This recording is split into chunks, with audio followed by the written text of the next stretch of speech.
Beneath calm waters, danger waits. From a wedding day turned nightmare to a Navy vessel under siege, these shark encounters unravel in the most unexpected places. Tourists, lifeguards, sailors, and divers, none saw it coming. Each story is a race for survival, each second pulsing with fear and instinct. These aren't just shark attacks. They're moments when the ocean turned against them. Are you ready to dive into the terror? Here are 6 stories. The sun was beginning its slow descent, casting a golden path across the ocean surface like a blessing. A warm breeze skimmed the water, tossing up glittering spray. Music drifted from the shore where 50 guests stood in celebration, drinks in hand. Sandals kicked off, laughter loud and free. It was the perfect end to a perfect day. Emma and Daniel's wedding had gone off without a flaw. A private beach off the South African coast, secluded and pristine, had been their dream, and now it stretched around them like paradise. Emma stood at the water's edge, the surf tugging at her ankles. She wore a sheer white cover-up that fluttered in the wind, catching the last light of the sun like silk. Beneath it, a sky-blue swimsuit clung to her skin. Her dark hair was wet from a previous dip and stuck in strands to her neck. She looked back once toward the crowd, toward Daniel, who stood grinning, shirtless in linen trousers, his hand raised in encouragement. His brown curls were damp, his skin sun-kissed, and his joy visible even from far away. The photographer motioned from the shallows, signaling for her to come closer. She walked into the surf with confidence, waves breaking at her knees. Around her, the water looked clear and gentle. It welcomed her like a cradle. Then the surface burst apart. It happened in a violent second. A massive explosion of water and muscle. The great white struck without warning, a blur of silver and white and serrated teeth. The wave that followed collapsed into red. The ocean heaved as if it recoiled from what had just happened. Emma vanished beneath the spray, her body jerked downward like a doll caught on a hook. People screamed. The sound shattered the illusion of peace. Glasses dropped. Chairs overturned. Someone fell in the sand. The music cut off. From the lifeguard tower, 2 figures sprang down in tandem, wetsuits half-zipped, radios flaring. They hit the sand in full sprint, each holding long poles and inflatable floats. One of them, a woman named Layla, was already pulling her mask on, eyes wide with practiced fear. The other, Jonas, bolted for the water without hesitation. Both knew this beach. Both had trained for this exact thing. But they'd never seen it happen like this. Never in front of so many people. The ocean was in chaos. A whirlpool of blood swirled in the shallow surf where Emma had stood only seconds ago. The shark was gone, but the water bore its memory. A red cloud hanging like smoke. Daniel reached the edge of the sea, chest heaving. He fell to his knees, then collapsed fully, palms sinking into the wet sand. His mouth moved, but no sound came. Behind him, a child clutched their mother and screamed. Another woman sobbed and pulled a towel up over her eyes as if that would make it untrue. The lifeguards swam into the murk, calling for Emma even though they knew she wouldn't answer. They moved fast, slicing through the water, their arms mechanical, driven by dread. Visibility was near zero. Blood darkened everything. Layla dove under once, twice, resurfaced coughing. She felt something brush her leg and jerked away, heart rattling. Just seaweed. Jonas reached the deeper swell and hovered there, spinning in slow circles. He saw nothing. No shark, no body. Just the tide pulling the red further out to sea. The shark had taken her and vanished. Back on shore, panic broke loose. Guests ran to their cars, some screamed for help into their phones, others just cried, frozen in place. The staff, pale and shaken, tried to keep people from rushing into the water. A man had to be physically restrained from diving in after her. Daniel was carried back, limp in his friend's arms. His skin was cold and soaked with seawater and shock. He kept whispering her name, over and over, like saying it would summon her back. But she was gone. Rescue boats came. Drones buzzed overhead. Helicopters joined the search, casting blades of light across the darkening waves. But the shark had disappeared as quickly as it had come back into the deep. The ocean had sealed itself shut. The officials arrived within the hour. Police tape went up. Statements were taken. A drone caught something floating in the distance. A scrap of white fabric, torn and twisting in the current like a ghost. A diver brought it back in, cradled like a relic. It was Emma's cover-up, nothing else. Later that evening, investigators confirmed the likely cause. Someone, likely a nearby fisherman, had dumped a load of fish guts into the water not far from the beach. A slick of blood and scent had drifted with the current. Unseen, unnoticed by the party. It had drawn the predator like a signal fire. The great white, a mature adult nearly 4 meters long, had been spotted weeks earlier along the coast. It had likely been hunting for hours, and Emma had been in the wrong place at the wrong time. The irony was unbearable. On the day meant to celebrate love and unity, the ocean had taken without mercy. The photos on the guests' phones, smiles, kisses, toasts, now stood frozen in time, mocking the horror that followed. One moment Emma had been radiant and alive. The next she was a memory being rewritten in everyone's mind, over and over, until the details felt surreal. Daniel didn't speak for days. The beach was shut down. The resort canceled all bookings. News crews hovered outside the perimeter. Journalists picked apart the tragedy. Social media turned it into a spectacle. But for those who had been there, the real weight of it settled deeper than headlines could ever capture. Emma had been 29, a graphic designer from Cape Town. She was funny, curious, and endlessly kind. Daniel, 31, was a wildlife conservationist who had proposed to her at the edge of the Kalahari. They had planned a honeymoon in Mozambique.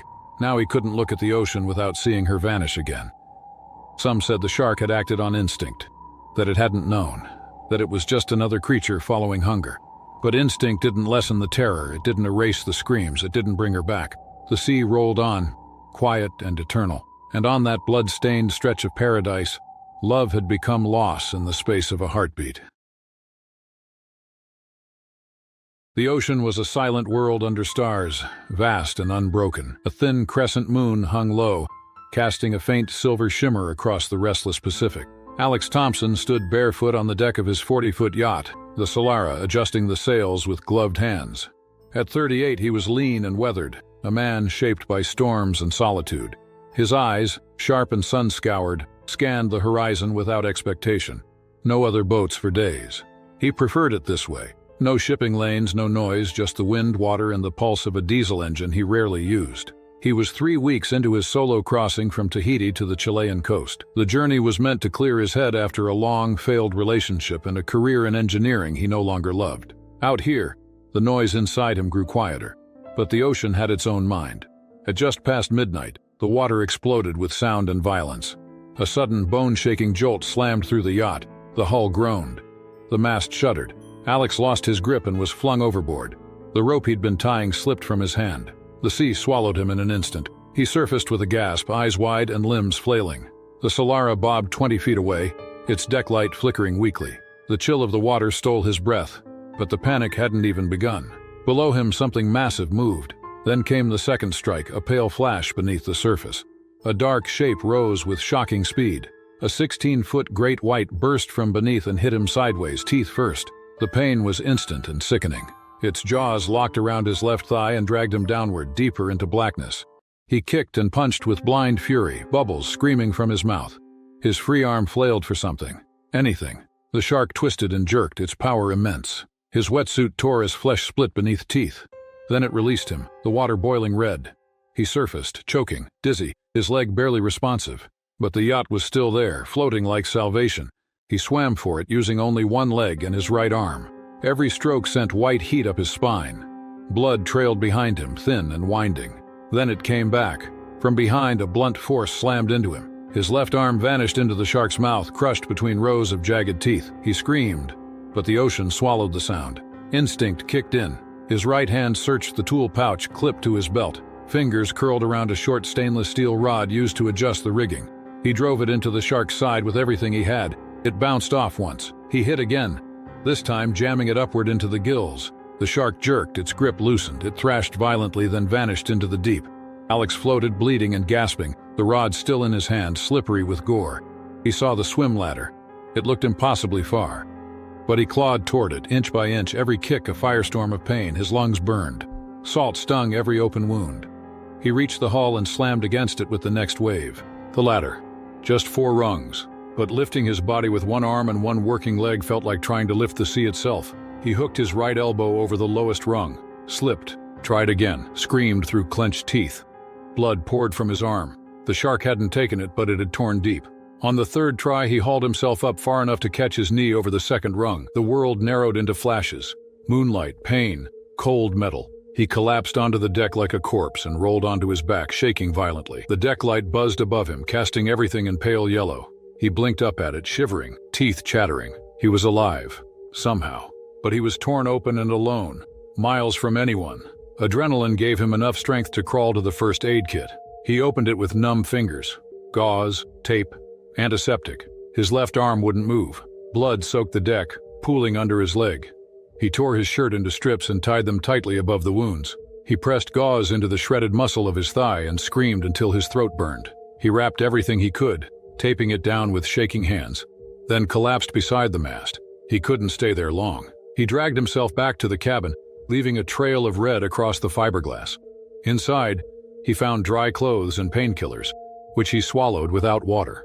Outside, the sea remained eerily calm, as if nothing had happened. The next morning, he radioed out. No response. He tried again at midday. Still nothing. The route he'd chosen was desolate by design. No ships. No chatter. He rationed water and crackers, stayed out of the sun, and changed his bandages twice a day. His legs swelled. Fever crept in and out like waves. He slept in short, dreamless bursts, waking to phantom pain and the memory of teeth. Each day he checked the engine. It ran. He didn't dare push it too hard. He needed fuel to reach the port. He set the course and let the sails take most of the work, trimming them from the cockpit when he had the strength. On the seventh day, land broke the horizon. A cluster of jagged cliffs and docks came into view, blurred by heat and distance. He steered toward it with trembling hands. When he reached the marina, people ran to help. One woman cried out at the sight of him. A man shouted for an ambulance. Alex tried to stand but couldn't. He sank to the deck, lips cracked, body weak and ruined. But he was alive. In the hospital, doctors cleaned the wounds. He had lost a lot of blood. His leg would take months to heal. His arm might never regain full strength, but he would live. News spread fast. A lone sailor. A shark. A desperate fight in the open sea. Experts debated the cause. Some said it was rare, a freak encounter. Others warned of changing currents, of fish migrations, of hunger moving into forgotten corners of the ocean. But the sea gave no explanations. Alex gave a few interviews. He said only what mattered. It had been real, it had been brutal, and it had not been the ocean that tried to kill him. It had been something older, something deeper.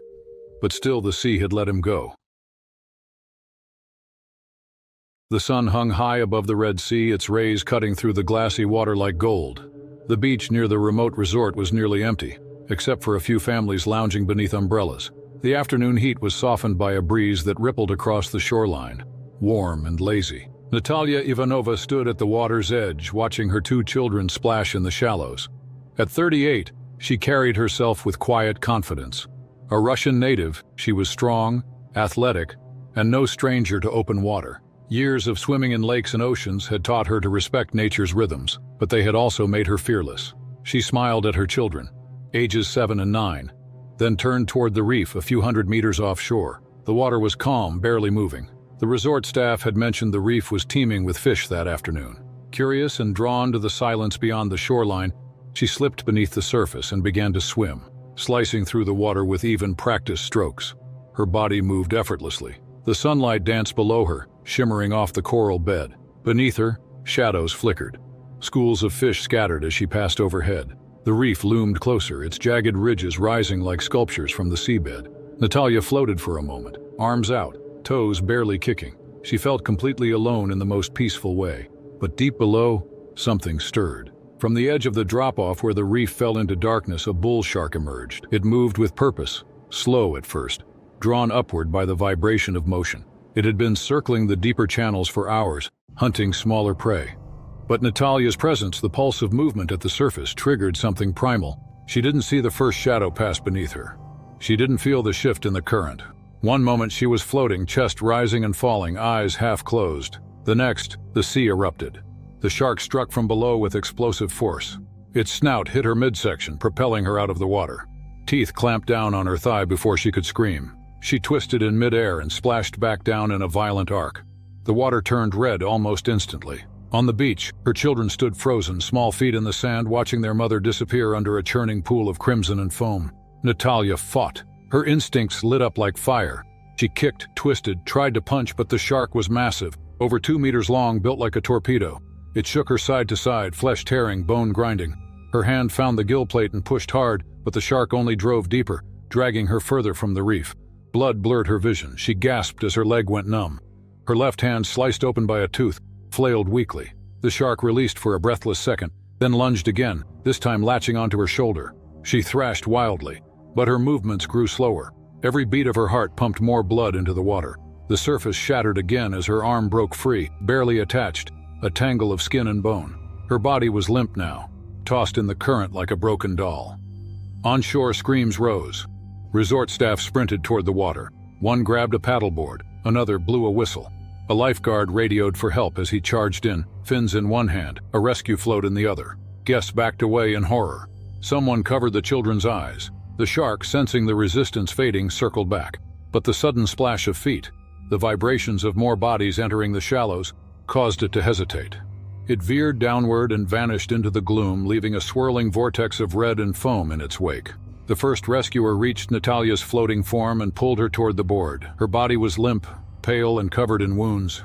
He shouted for help, pressing his hand against her neck, searching for a pulse. Another lifeguard arrived with a flotation device, and together they dragged her back toward the beach, moving as fast as they could through the thickening tide. They laid her in the sand where medics descended in seconds. They did their best to save her, but her wounds were catastrophic. One leg was nearly gone. Her shoulder was shredded. The beach went silent, except for the rapid commands of the medical staff and the crying of her children. Despite every effort, her breathing never returned. Her chest stayed still. Blood soaked the sand beneath her as the final verdict became clear. Natalia Ivanova was gone. A dark cloud settled over the resort. News spread fast. That evening, helicopters circled above the coast.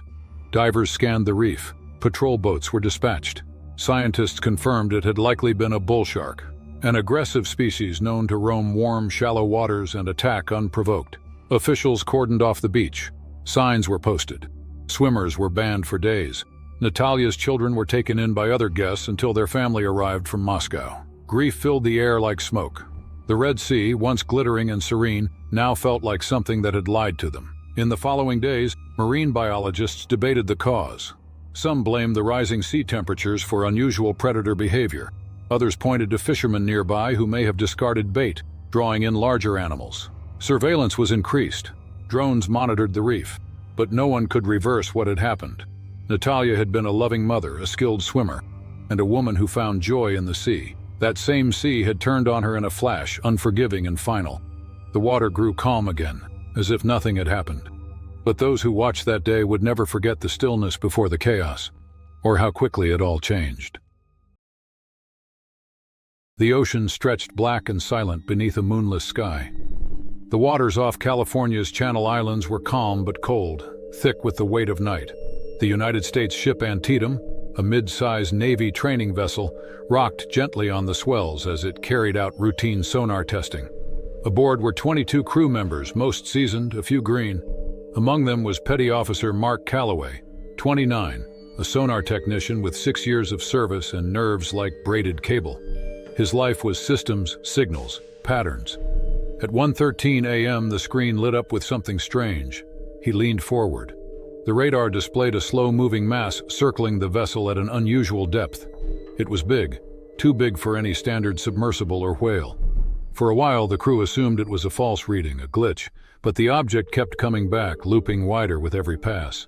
No noise, no shape, just a growing presence beneath them. The vessel had been anchored in place for calibration drills. Engines off, lights dim, no weapons were used. This was a test, not a deployment. The silence made the sudden impact even more jarring. The first hit was blunt. Metal groaned as something massive collided with the starboard hull just below the waterline. The impact wasn't hard enough to tear steel, but it was felt everywhere. In the soles of boots, the backs of teeth, and the tightening of necks. Calloway ran topside as alarm bells rang. Others followed. Floodlights swept the surface. The water rippled, but nothing showed. Then it breached. A massive great white shark burst from the water like a missile. It arched high enough that its full body could be seen. Gray, white, thick as an oil drum, at least 16 feet long. It landed with a crash, sending spray across the deck and drenching the lower hull. Gasps echoed across the deck as sailors scrambled to secure themselves. The shark wasn't just passing, it returned again and again. It circled wide, then surged forward, striking the side of the ship like a battering ram. The hull shuddered. Water danced up the side in sheets. Crew members began firing deterrent measures, sound cannons first, sending out thunderous pulses designed to disorient. But the shark didn't flee. It flinched, paused, then came back with more force. It rammed the bow, then the stern. It thrashed alongside the hull, teeth scraping metal. It was relentless, as if it saw the vessel not as a curiosity, but as a rival or prey. The crew deployed water cannons next, blasting powerful jets toward the predator. For seconds at a time, the shark disappeared into the froth, but it always returned, circling tighter, faster, and more erratic. One sailor was nearly knocked overboard when the shark struck just below the port rail, dislodging equipment and causing a violent jolt. Calloway grabbed him by the vest and dragged him back. Every man on board had now seen it clearly. This wasn't defensive behavior. It was an attack.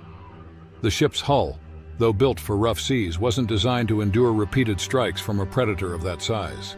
Some panels were dented. One sonar sensor was destroyed outright, ripped from its mount by a glancing blow. The command crew issued a distress call to the nearby Coast Guard, warning of potential structural risk. They couldn't fire live rounds without authorization. The mission was strictly non-lethal, but if the shark breached the deck or punctured the hull, that might change. For 2 hours the standoff continued. Every attempt to repel the animal failed. One strike knocked out auxiliary power for 20 minutes, plunging lower compartments into darkness. The crew moved with urgency, sealing off lower hatches, checking bulkheads for leaks. On deck, sailors stood guard with batons and non-lethal arms, watching the black water for the flash of a fin. Somewhere between 3 a.m. and 4 a.m., the attack slowed. The shark's circles grew wider again, its movements became less focused, less aggressive. Then, without warning, it vanished. No breach, no wake, just gone. The crew remained on high alert for hours, scouring radar, scanning the horizon. When daylight came, the surface of the ocean seemed eerily calm, glassy, and innocent, as if nothing had happened. A Coast Guard cutter arrived shortly after dawn. Divers were sent down to inspect the damage. They confirmed what the crew already knew: deep scrapes in the hull, one sensor destroyed, multiple dents near the waterline. But nothing that would sink the ship. The vessel had survived. The return trip to base was silent. Some of the younger sailors shook with adrenaline, others avoided eye contact. No one laughed.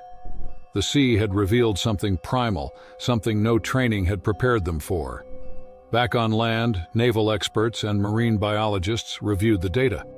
The theory that emerged pointed to the sonar frequencies emitted during the test.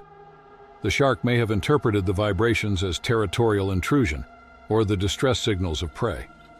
Combined with environmental stressors, rising ocean temperatures, diminishing food sources, the aggression might have been triggered by confusion or desperation. But none of that mattered to the men on the Antietam. For them, the encounter was not about science, it was about survival. Calloway wrote a full report detailing the event second by second. But one detail stuck with him more than any line of code or radar return. It was the moment he'd seen the shark's eye break the surface during a breach. Black, bottomless, filled with something that felt ancient and merciless. Not wild, not frenzied. It wasn't until much later that he slept. Even then, the dream was the same. A ship, a silent ocean, and something rising from below, too fast to stop. The morning sun had just broken over the horizon, casting a pale orange shimmer across the glassy surface of the Pacific. The air was warm, the wind light, and the reef off Maui's southern coast buzzed with life. 31-year-old Kaleo Nakamura adjusted the strap on his mask, checked his fins, and slid quietly into the water. He had done this hundreds of times. Born and raised on Oahu, Kaleo had been spearfishing since he was a teenager. It was more than sport, it was connection, focus, solitude.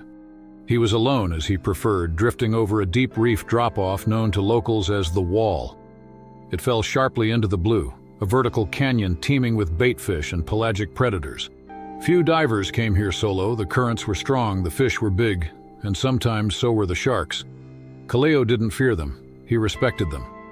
That morning his breath control was sharp, his nerves were steady. He moved fluidly through the water, eyes scanning for the sleek flash of a prized ulua.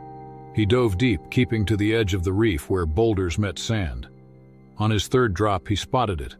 The fish hovered near the rocks, broad-bodied and silver with heavy shoulders. Kaleo leveled his body and glided silently, tracking the fish's rhythm. At the perfect moment, he pulled the trigger. The shaft hit just behind the gill plate. The ulua thrashed, trying to shake free. Kaleo surged forward, gripping the line and wrestling the fish under control. His heart pounded. It was a big one. Close to 50 pounds, a catch worth the effort. He clipped the ulua to the metal ring at his waist, secure and quick before beginning his slow ascent. He kicked hard, pulling his body upward, lungs burning. At 30 feet he paused, let himself drift. He broke the surface smoothly and exhaled hard, pulling in air through his snorkel. He floated for a moment, just catching his breath. Beneath him something moved. The scent of fresh blood had already spread through the water, trailing behind Kalio's slow ascent. And from the blue void beyond the reef, a 13-foot tiger shark had caught the trail. It rose like a shadow from the deep, following the scent line with slow, sweeping turns. Its body was wide, striped like smoke, its movements unhurried. It had been hunting. Now it had locked onto something large, bleeding and alive. Kaleo treaded water calmly, unaware of the danger. His catch swayed below him, blood seeping from the gills. The ocean for a moment seemed quiet. The shark struck without warning. A captain aboard a small fishing charter anchored a few hundred yards away had spotted the diver earlier. He was looking toward the reef when he saw the water erupt, an explosion of white spray and thrashing limbs. He saw a flash of gray, a burst of red, and then nothing. The shark had hit with full force, jaws wide, teeth slamming down on both the fish and Kaleo's lower torso. It yanked him downward in a spiral. The weight of the ulua and Kaleo combined, barely slowing the predator's momentum. The water turned dark. Fins, bubbles, foam, and blood tangled in a swirl of violence. Kaleo fought hard. His hands pushed against rough skin. He kicked, twisted, tried to free himself from the fish clip, but the shark was too strong. Its grip crushed bone, tore flesh. His body jerked violently as it shook him like prey. The spear gun slipped from his grasp and floated upward, unnoticed. Another bite deeper through hip and thigh, his weight belt snapped. Blood poured from the wounds in thick plumes. The shark released briefly, circling again in a wide arc, dragging the ulua further below. Kaleo's mask dislodged, his eyes blurred. He kicked weakly, trying to surface. He reached for the light above him but could feel himself fading, the pain turning cold, his limbs moving more slowly. The ocean tightened around him like a fist. He didn't make it. When the captain reached the site, guided by instinct and horror, he saw only blood. A large red bloom spread across the surface, expanding slowly in every direction. A broken fin floated nearby. The spear gun bobbed listlessly. No movement, no silhouette. The diver was gone. The Coast Guard arrived within the hour, followed by local authorities. Divers searched for remains. All they found were fragments of gear, part of a wetsuit, a torn weight belt, one booty. The fish was gone. The body, taken. Experts confirmed what they suspected. It was a tiger shark, large, likely female, based on bite patterns and the aggression shown. The ulua had been clipped directly to Kaleo's body, a known risk, especially in deep, shark-prone waters like these. The smell of blood, the erratic struggle of the fish, and the diver's presence had combined into one deadly target. News spread fast. Beaches closed across the island, signs went up, warnings were broadcast over the radio. The diving community, tight-knit and proud, was shaken. Everyone knew Kaleo, his calm energy, his skill, the way he'd glide through water like he belonged there. He wasn't careless. But in that one moment, the ocean reminded everyone who was in control. The reef stayed quiet for days after. Locals said even the fish seemed to vanish. No ulua, no snapper. The silence underwater was louder than before. The wall remained as it had always been, beautiful, rich with life, and dangerous. It was a place of wonder and risk. It was a place where even the most experienced could disappear without a sound. And Kaleo's story joined the whispers passed down through generations of island divers. A warning carried not with fear, but with respect. Never forget the line between hunter and hunted. The morning sun burned through the haze over Miami Beach, casting a golden shimmer on the waves. Tourists lounged beneath umbrellas, children splashed in the shallows, and seagulls circled overhead. For Michael Harrison, a 34-year-old lifeguard with over a decade of experience, it was supposed to be a routine training swim. Fit, focused, and respected, Michael prided himself on being prepared for anything the ocean threw at him, but nothing had prepared him for what was waiting that day. He entered the water just before noon, cutting through the surf with clean, powerful strokes. The ocean was unusually warm, more like bathwater than sea. He noted it. knowing it meant fish were behaving differently and sharks were more likely to come close to shore. Still, he'd swum these waters countless times. He trusted his instincts. Michael passed the breakers and continued into deeper water, alone. The swimmers were well behind him now, just specks bobbing in the distance. His breathing was steady, his rhythm automatic. He paused, treading water, surveying the horizon, enjoying the calm. Then he saw it. At first it looked like a smudge under the surface just beyond his left side. A dark, slow-moving shape. He turned to get a better look, eyes narrowing. It moved with purpose. Not a dolphin, not a ray. This was different. This had weight. The shadow turned. Michael knew before he saw the full body. It was a bull shark, solid, thick, around 8 feet long, fast, aggressive, and unpredictable. And it was heading straight for him.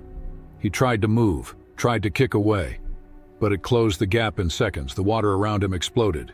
In a blur of gray and white, the shark hit his leg like a battering ram, teeth tearing into flesh just below the knee. The force yanked him beneath the surface. Salt water rushed into his nose and throat. Everything went red. He didn't scream. He couldn't. Instinct and training kicked in. Michael twisted, punching wildly at the shark's snout, trying to reach its eyes, trying to do anything to force it off. But it held tight, jerking its head side to side, dragging him deeper. His ears popped. The pain was searing. He felt the bone shift, tendons snap, muscles rip open. Blood billowed in clouds around him. Still, he fought. He balled his fists and slammed them down again and again. He drove his fingers toward the sensitive gills, knowing it might be his only chance. The shark flinched. Its grip loosened. Then it surged again, snapping close to his side, missing only because he shoved his elbow into its path. He kicked with his uninjured leg, twisting toward the light above. The surface felt miles away. His lungs screamed. The water pressed in. The shark circled once more, brushing against him, bold and deliberate. It wasn't finished. But Michael wasn't ready to die. He gathered his strength, waited for the next charge. It came quickly and directly. This time, he struck first. He drove his foot forward, landing a desperate kick just under the gills. It wasn't powerful, but it landed true. The shark veered off, disoriented, disappearing into the blood-stained water. Michael swam upward with everything he had left, muscles burning, chest about to burst. He broke the surface with a gasp, spitting water, barely afloat. His leg felt like fire. Blood streamed down, swirling with each wave. Every movement sent shock through his body.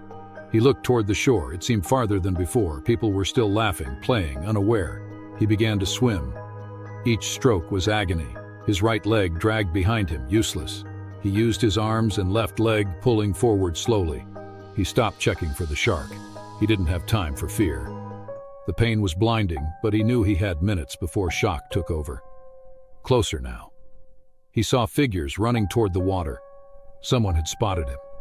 A group broke from the beach, diving into the surf. 2 men reached him first, grabbing his arms and hauling him toward shore. His body went limp as they pulled him through the shallows. Blood streaked behind him, painting the sand red. People gathered, faces blurred, hands pressed against his wounds. Towels were wrapped tightly around his leg. Sirens wailed in the distance. He heard his name being called, but couldn't respond. His vision narrowed. The sky turned white. Michael woke in the hospital, groggy and stitched, lucky to be alive. Surgeons had saved the leg, though the damage was severe. He would walk again, but the scars would stay. Not just on his skin, but in his mind. The attack replayed over and over, the shadow, the bite, the silence beneath the waves. He returned to the beach weeks later, limping but determined. He sat near the lifeguard tower, watching the ocean with new eyes. He had loved the water once, trusted it. Now he respected it more than ever, and feared it too. Michael didn't go back to full-time lifeguard work, not right away. But he began speaking out. He visited schools, met with city officials, and helped launch a shark awareness program for urban beaches. He pushed for updated warnings, new signage, and better training. His story wasn't just survival, it was a reminder. The ocean didn't care how strong or skilled you were, it didn't care about experience or routine. All it took was one moment, one shadow in warm water. Michael never stopped swimming, but he never swam alone again. And every time he stepped into the surf, he remembered the pressure, The silence, the fight, and the deep gray eyes that stared at him from the dark.